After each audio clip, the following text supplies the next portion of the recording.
panjang ya, bukan yang trio kul bacanya. Kalau itu mah nggak wajar gitu. Dia bacanya mungkin Al-Bayyinah, Iqra itu. Dia berarti sekitar 10-15 menit. Kalau bapak-bapak tidur siangnya berapa menit? Dari pada duhur sampai asar, bengkak matanya itu. Apalagi kalau libur, waduh semaunya itu. Nabi cuma sekitar 15 menit. Ini tidur pertama. Tidur kedua, ba'da isya. Jadi Nabi itu kalau nggak ada urusan Bapak Ibu paling nggak suka begadang. Dan ini kan diteliti. Tidur di awal malam itu nggak bisa digantikan sama tidur di akhir malam. Makanya bapak-bapak mungkin pernah tidur kecapean gitu, tidur jam 8 kan? Habis sisa tidur, itu bangun jam 2. Gimana badan? Seger nggak? Seger badan itu. Bahkan nanti kita nggak tidur lagi, biasa saja. Tapi sekarang coba ganti, begadang, kita tidur jam 1 malam, bangun subuhnya jam 2, jam 7 kan? Itu masih capek-capek badan. Karena memang tidak sama waktu awal malam dan akhir malam. Nabi itu nggak suka begadang, kecuali kalau ada urusan. Ya. Misalnya lagi pengajian atau rapat dulu. Beliau ba'da isya akan langsung tidur dan bangunnya pas tengah malam. Bayang. Jadi tengah malam dia akan bangun, ngapain? Sholat sepanjang malam. Makanya disebutkan Rasul itu gimana? Beliau itu kalau sudah sholat sampai kakinya bengkak. Jadi Nabi itu sholat kakinya bengkak. Kalau kita bangun pagi, matanya bengkak kan? Kapan beliau istirahat? Ketika azan pertama. Jadi di masa Nabi itu azan subuh ada 2. Azan pertama, azannya Bilal. Azan yang kedua, azannya Abdullah bin Ummu Maktum. Makanya ini nanti menjadi kesimpulan hukum tentang imsak. Makanya kemarin saya sempat nantang ada orang katanya, imsak itu gak ada contohnya di masa Nabi. Gini aja, datang ke pesantren, saya siap dialog. Yang kalah siap minta maaf. Itu gak beri datang. Ya, karena kadang orang itu baca 1-2 hadis. Baca 1-2 hadis, kemudian disimpulkan sendiri. Gak bisa begitu beragama itu. Kita kadang ketemu hadis, baca, artikan, simpulkan, bingung sendiri. Ketemu lagi, simpulkan, bingung sendiri. Padahal ulama mengajarkan, namanya mendalilkan hukum itu, semua dalil harus dikumpulkan. Namanya jam'u baina dalilain. Setelah itu baru disorot pakai usul fikih. Keluar outputnya, kesimpulannya. Nah, termasuk di masa Nabi. Adzan ada 2. Adzan pertama yang kata Nabi fungsinya liyastaqid qa'imakum wal yarji' na'imakum. Untuk membangunkan yang sudah tidur semalaman atau untuk mengistirahatkan yang sholat semalaman. Jadi sholat malam itu ada 2 pilihan, Pak. Terserah nanti pilihan mana. Sholat sepanjang malam dari tengah malam sampai mendekati subuh baru tidur, atau mendekati subuh bangun sholat malam baru tidur lagi. Pilih yang mana? Belum bisa milih, Ustaz. Wong subuh aja harus disiram sama ibunya. Pantes, Pak, saya kesini sepi. Cuma dimuliakan Allah Subhanahu Wa Taala. Nabi itu nanti adzan pertama tidur. Jarak antara adzan pertama dengan adzan subuh itu sekitar 15 menit. Sekitar 15 menit. Nabi tidur. Dan tidurnya Nabi ada ilmunya, Pak. Makanya Nabi kan ada tidur miring, ada tidur beliau telentang, tidur macam-macam. Telentang bukan telentang, Pak ya. Telentang, makanya beliau dadang ada ke atas. Jadi tidur ke samping. Nanti setelah tidur 15 menit azan, beliau akan dibangunkan oleh istrinya atau Bilal. Ya Rasul, waktu subuh sudah datang. Jadi Nabi dibangunin, Pak. Karena memang beliau orang yang sedang istirahat, sedang tidur. Tapi kadang dibangun sendiri. Ini tolong jangan dicoba kalau nggak biasa, kalau nggak latihan. Karena saya pernah 15 menit sebelum subuh tidur, 12 menit. Begitu ke masjid, anak-anak sudah pada pikiran. Wah, lu saya. Wah, oh, ustaznya kesiangan. Ya, ini kesiangan. Astagfirullah. Nah, lihat ya, Nabi SAW.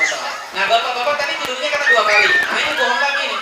Coba kita hitung. Tidur siang, itu sudah seri itu. Jam 1, jam 2, jam 3. Tidur malam, itu bisa dibagi menjadi 3 malam. Kalau pipisnya 2 kali, berarti tidurnya 3 kali.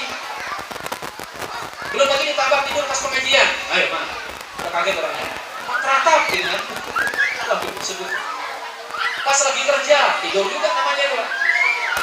Maka jemaah dimuliakan Allah, nyontoh Nabi itu kadang nggak usah repot-repot. Mau nyontoh sholat Nggak kuat kita kan. Nabi itu pernah sholat sampai semalaman, baca Quran itu nggak ada rukuk, nggak ada sujudnya, nggak kuat kita. Contoh itu dari Nabi yang enak-enak lah. Contohnya apa? Ya makannya ikut Nabi SAW, hidupnya ikut Nabi SAW. Untuk bisa seperti itu, ayo ngaji yang benar. Maulid Nabi ini, Pak, ini hanya kayak sponsor. Ini hanya sebagai sarana iklan. Ayo iklan amal soleh, ada pengajian. Kalau ingin serius, ngaji kitab. Datangkan ustadz yang ngerti baca kitab, ngaji yang serius di mana dimulai Allah. Lewat kitab, alhamdulillah sama punya waktu ya. Biasanya sampai jam berapa di sini kalau pengajian? Kalau sampai jam 11 gimana, setuju ya? Setuju Bu ya? Alhamdulillah. Kalau gitu saya akan selesaikan sampai 10 menit ke depan. Sisanya sama bapak-bapak dilanjutkan sendiri Bu ya. Bapak yang ngaji, ibu yang dengerin. Jemaah yang dimuliakan Allah Subhanahu wa taala, sirah nabawiyah itu ada genrenya, ada model ragamnya. Kemarin ada ibu-ibu curhat, Ustaz, sekarang kan lagi Islam itu sering dikatakan teroris, ya, banyak terorisme dikaitkan sama Islam. Saya itu baca sirah nabawiyah, Ustaz. Kenapa ya kok isinya banyak perangnya? Perang Badr, perang Uhud, perang Khandaq, perang ini, perang itu. Ini apakah tidak bahaya, Ustaz? Karena bahaya toh. Ini Islam nanti dikaitkan sama terorisme karena banyak perangnya. Lalu saya jawab, gini Bu, sirah nabawiyah itu ada 5 genre. Ya kayak film. Ini hebatnya ulama kita. Ulama itu ketika menulis sejarah disesuaikan sama hobinya orang. Kayak kita nonton film. Film itu sama-sama film, itu ada genrenya. Ada apa sih genre itu? Ada modelnya. Ada yang drama. Nah, ibu-ibu kan suka drama Korea tuh ya, drakor. Nah, itu drama. Kalau ada war-nya, kalau ada perangnya, ya paling cuma cakar-cakaran, tarik-tarikan rambut.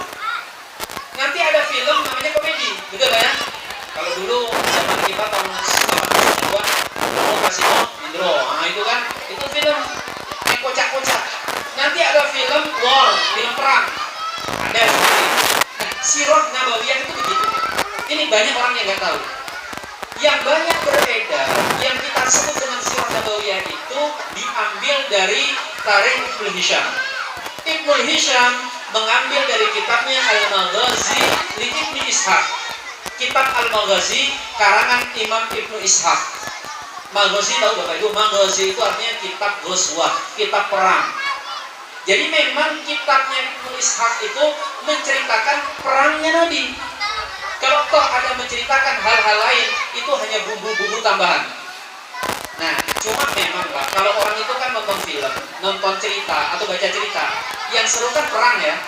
Nah, itu yang banyak diangkat. Tapi sebenarnya ada kitab sirah nabawiyah yang genrenya berbeda. Ada namanya khosais, ada namanya dalail, ada namanya syama'il. Termasuk nanti ada yang menyebut namanya kitab an-nubuwah. Cuma di Indonesia beberapa kitab-kitab itu ada yang tidak dibaca dan diartikan, tapi cuma dilagu-lagukan. Contoh apa? Kitab Ad-Diba. Diba itu sirah nabawiyah, Pak.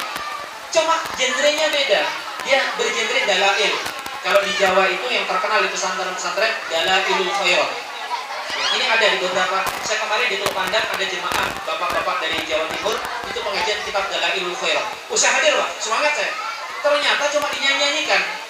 Nah, gua aja dilagu-lagukan gitu. Padahal itu sejarah jemaah di mana. Apa nggak boleh? Ya boleh Pak. Daripada nyanyi baru pada 5, ya kita kan baca sirah nabawiyah. Tapi bacanya kita nggak tahu gitu. Kitab Syama'il itu ini banyak kitabnya, bukan cuma 1-2 kitab, banyak. Syama'il itu menceritakan Nabi dari ujung kaki sampai ujung rambut. Sampai ubannya Nabi itu dicatat di sirah. Saya menanya, ubannya Nabi itu ketika beliau meninggal berapa helai? Yang bisa jawab kotakannya dulu. Berapa ubannya Nabi? Ubannya Nabi itu nggak sampai 20 lembar. Meninggal usia 63 tahun. Mana yang usia 60? Ubannya yang belum sampai 20 angkat tangan. Lalu saya Pak, saya ini masih 40 uban udah di mana-mana ini. Nabi itu Masya Allah. Yang ubannya jangan marah Pak ya. Ustaznya gitu-gitu juga. Itu sampai dihitung. Sampai nanti pedangnya Nabi itu ada namanya. Ya, Nabi itu punya kebiasaan, gimana? Sebagai bentuk penghargaan atas barang yang beliau miliki, itu dikasih nama. Sampai piringnya itu ada namanya. Wong, jangankan tunggangannya, bajunya Nabi itu loh ada namanya. Sekarang saya mau nantang, Bapak Ibu, mana bendanya dikasih nama? Paling kerisnya aja nih. Keris bukan trik gitu. Itu Rasul. Kenapa? Itu kan dijelaskan oleh Imam At-Tirmidzi. Karena Nabi itu kalau punya sesuatu gemi. Gemi itu bahasa Jawa, apa bahasa Indonesia? Oh, hemat. Hemat itu kalau kaitan sama uang Pak ya. Hemat. Dijaga gitu kayaknya. Jaga jangan sampai urusannya. Makanya dirawat, dikasih nama. Tongkatnya dikasih nama. Loh kita HP harganya sampai belasan juta, nggak ada namanya sama sekali. Kasih nama lah Pak, siapa gitu sih? Asep atau Mukidi atau apa gitu kan? HP yang Mukidi kemana kan? Baik, jemaah dimuliakan Allah Subhanahu Wa Taala. Ini sedikit dari saya, semoga yang sedikit bermanfaat. Barokah pengajian ini, semua jemaah yang hadir maupun yang berhalangan hadir, Allah mudahkan urusannya. Bapak Agus, Bapak Takmir, Bapak Imam dan semua ustaz-ustaz semuanya kabul hajatnya di tahun ini. Amin ya rabbal alamin. Dan tahun depan semuanya bisa berangkat umrah ke tanah suci. Al-Fatihah. Bismillahirrahmanirrahim. Alhamdulillahirabbil alamin. Arrahmanirrahim. Maliki yaumiddin. Iyyaka na'budu wa iyyaka nasta'in. Ihdinas siratal mustaqim. Siratal ladzina an'amta 'alaihim ghairil maghdubi 'alaihim waladdallin. Amin. Amin ya Allah ya rabbal alamin. Alhamdulillahirabbil alamin. Hamdan syakirin, hamdan na'imin. Allahumma shalli wa sallim ala nabiyyina Muhammadin wa ala alihi wa sahbihi ajma'in. Allahumma inna nas'aluka min khairin ma sa'alaka minhu 'abduka rasulullah Muhammad sallallahu alaihi wasallam wa ibadika salihun wa a'udzu bika Allahumma min syarr ma sa'alaka minhu 'abduka rasulullah Muhammad sallallahu alaihi wasallam wa ibadika salihun. Allahumma arina al-haqqa haqqan warzuqna ittiba'ah wa arina al-batila batilan warzuqna ijtinabah. Allahumma ighfir lana dhunubana wa liwalidayna warhamhum kama rabbayana shighara wa li jami'il mu'minina wal mu'minat wal muslimina wal muslimat al-ahya'i minhum wal amwat. إنك على كل شيء قدير. اللهم رب الحل والحرام ورب المشعر الحرام ورب الركن والمقام أبلغ يا الله لروح سيدنا ونبينا محمد صلى الله عليه وسلم منا السلام. اللهم يسر لنا عبادة الحج. اللهم يسر لنا عمرة. اللهم يسر لنا بعبادك العمرة. اللهم يسر لنا زيارة قبر نبيك محمد صلى الله عليه وسلم.